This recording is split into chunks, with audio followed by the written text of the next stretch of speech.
Hi, everybody. I'm Pete Peterson. Time to get your motors running because MSW's taking off. Next, reporter Martin Kilcoyne hangs with car collector extraordinaire Stan Wanlass. This guy loves cars. Not only does he collect them, but he sculpts them as well. I think in a way an automobile is a piece of art.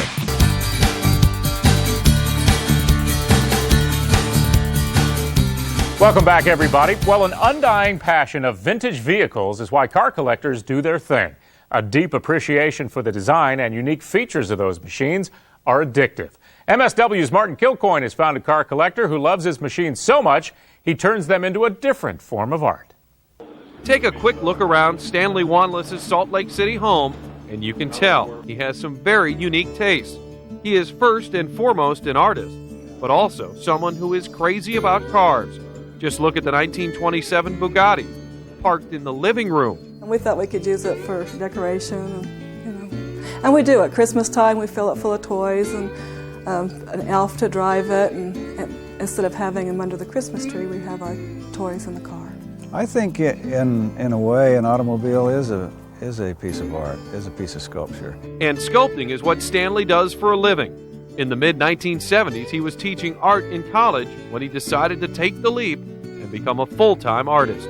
When I first started, I just did a piece for myself because I was not only interested in the automobile, but I was at that time very interested in carving and molding and all kinds of three-dimensional as well as two-dimensional works of art. Art is often about inspiration. In Stan's surroundings here in Salt Lake City, the water and the mountains are certainly enough to inspire. But Stan has always been interested in sculpting what he's most passionate about, and it started at an early age. My mom told me that I used to carve cars out of soap bars. Years later, and cars are still the subject of choice. Sculptures with titles like Fast Company, Spirit of Mercedes, and one of Stan's favorites, Passing of the Horse. And it's this particular period of time that I have been very, very interested in. The change from the horse to horsepower. To make sure he is historically correct with each piece, Stan turns to his immense personal library, over 5,000 books on automobiles. It allows for incredible detail, like his sculpture, The Wasp, saluting the first winner of the Indy 500. The first rear view mirror was used on this car, and he credits it with his win. I really do enjoy the whole process. I like the research, I like to sculpt it, I like to put it together in the bronze, and I like to sell them too. And they sell for a pretty good price, some starting at $30,000. Among Stan's clients is Baseball Hall of Famer Reggie Jackson. Reggie doesn't only like this for its aesthetics.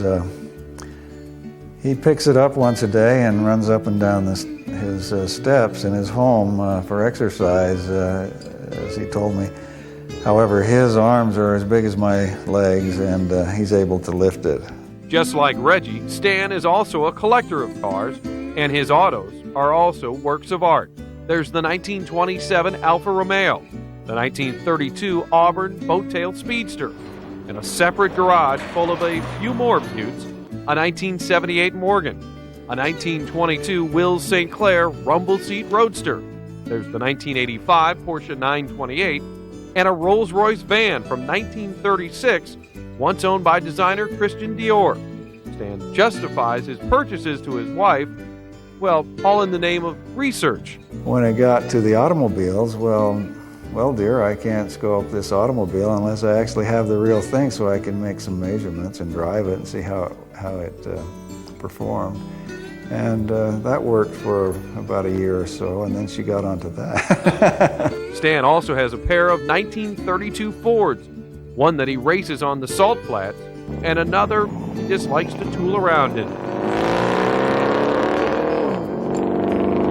Little old ladies and little kids and old men especially, and young kids, teenagers love it. It seems like everybody loves a hot rod. The autos are a special release for Stanley Wanlass, an artist who's carved out a pretty good way to live. In Salt Lake City, I'm Martin Kilcoyne for Motorsports Weekly. All right, Martin, thanks a lot. Great job. And if you want to learn more about Stan and his sculptures, you can hop onto the net. Look him up at StanleyWanlass.com.